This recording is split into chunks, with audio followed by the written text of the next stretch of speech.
Hey guys, AntVenom here, and welcome back to another Minecraft video. That's an intro that I haven't used for quite a while. It might make some of you feel nostalgic, as it makes me feel a little nostalgic as well. Today, I was feeling nostalgic, and I wanted to take a look at some of my old machines that I've made in the past, see if they still worked, and fix them up if they didn't. The machine that I actually had in mind was the villager-powered mob cannon, the original video to which can be found on the top right of the screen. And while I do take a look at that device in this video, I also took a look at another and wound up spending way more time on it. So without any further ado, let's just go ahead and let's launch right into it.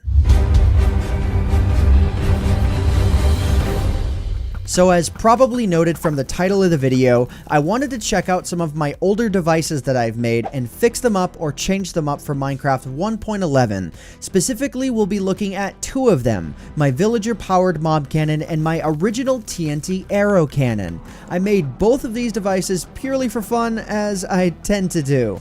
The villager-powered mob cannon can fire out any mob out of a machine that uses the pushing power of 2 block high mobs. I was able to fire mobs hundreds of blocks, and the other is the Tnt Aero Cannon, which sent a barrage of arrows hurling in a given direction. So, do they still work?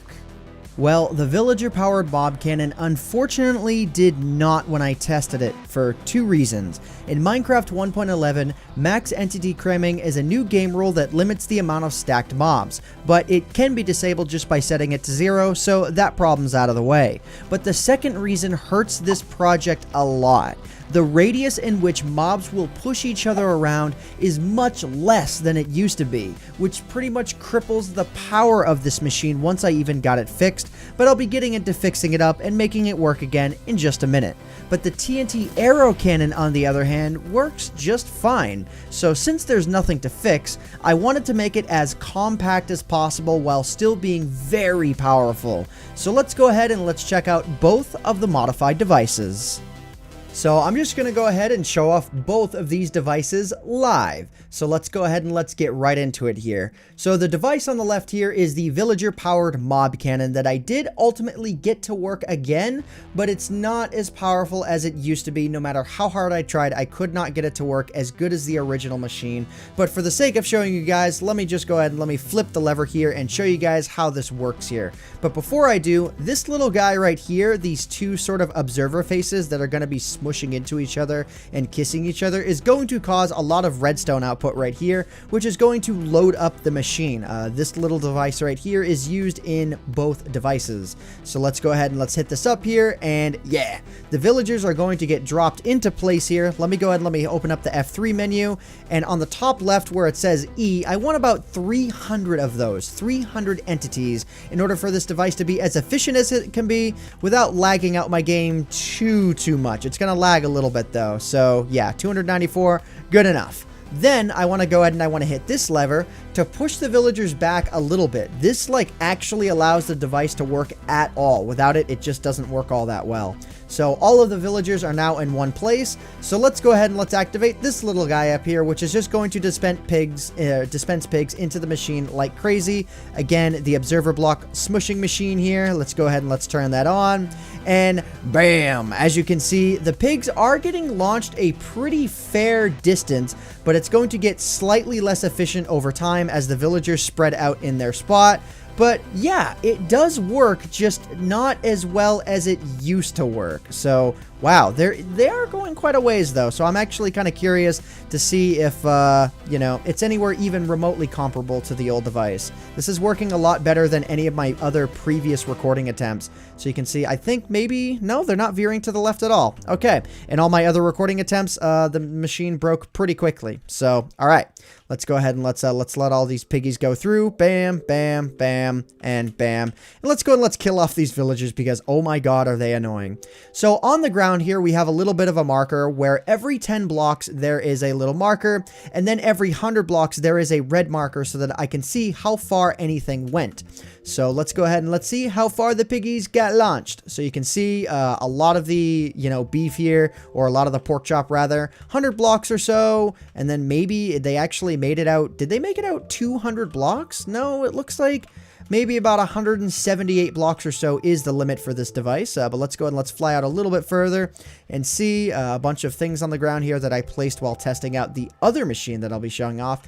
And nope, it looks as if 180 blocks is going to be the limit here for the villager-powered mob cannon, which I think is multiple hundreds of blocks shorter than it used to be. And it used to also launch the mobs a much more consistent distance, where, as you can see, it's like they're just all over the place here. So that's a little bit unfortunate, but what I really wanted to show off was the TNT-powered Aero Cannon here, which is an absolute rat's nest of redstone compacted into such a tiny area that I'm amazed it doesn't just explode instantly. So let me go ahead and let me get into how this device works here. So again, I have the observer block smushing device here, which helps load the machine with arrows. So when I go ahead and I flip this lever right here, it's going to move this piston, which is going to activate this thing, and this redstone right here will activate, which activates this dispenser, which will fire arrows into the stair block right here. And then this one will also fire arrows into the stair block. So this little portion of the device works independently from the other half. And when I am ready to fire the device, I press this button right here, which activates all, I think, 14 dispensers full of TNT, and it drops all of it into the water. It miraculously works. The TNT doesn't explode the device or anything like that.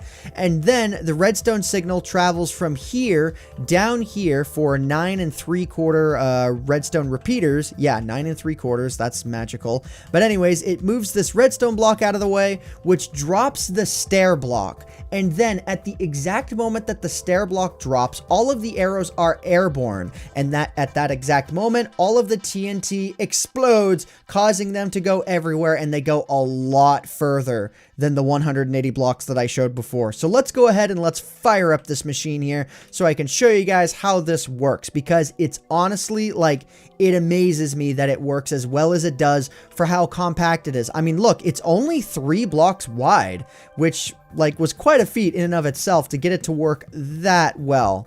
So yeah, again, as you can see, the arrows from this dispenser here, they sort of fire somewhat into the top of the stair, and then a few of them also wind up down here. So we get a lot of diversity in terms of where the arrows are landing, which is good. And then if I go ahead and I press this button here, you can hear the TNT, and BAM! Oh my god. Let's go and let's enter game mode 3 here and watch the red markers on the ground. 100 meters. Let's just go ahead and let's keep going. 200 meters. These are buttons from when I was messing with the machine initially. 300 meters. 400 meters. We're still going here. It's not stopping yet. 500 meters. And we're starting to see the arrows at 600 meters. Like, oh my god. And the furthest that I ever had an arrow go with this machine is, I think, 673 blocks. For a while, my furthest one was 666 blocks. I really thought that that was going to be the end all for this machine. But no, 673 blocks are as far as that cannon shoots them. And notice they land pretty evenly within the area between like 600 and 700 blocks, or like, you know, 570 and 670. Like, look at that. That's crazy that it's that even. It's super awesome. And if you guys want to check these out for yourselves, the link will be in the description below. But yeah, I don't think I actually need to roll a post-edited outro, because I think I've gotten everything I wanted out of the way. I've had a little bit of nostalgia with fixing up the devices here. And again, if you guys want to download it, check it out in the description below. So yeah, but let me actually show you guys what happens when you're messing around with the machine and everything goes completely wrong because you are messing with this block right here, and you think it's a good idea to maybe put a trap door right here. Specifically, you know, you're just messing around with the device. You know, you're not thinking too much about it. You place it down like that, then you press, you know, you go ahead and you fire some arrows into it. You know, this looks super good with those arrows right there. That might work out really well, right? And then, okay, you press the button, and then the trapdoor closes itself. So you're like, oh my god, oh, okay, well, it's not closing itself, and everything breaks. And this is why you keep backups of everything, guys.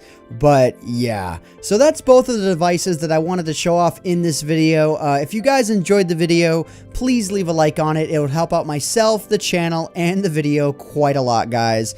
But anyways, yeah, I hope you all enjoyed. My name is AntVenom, and I bid you all farewell. Thanks so much for watching.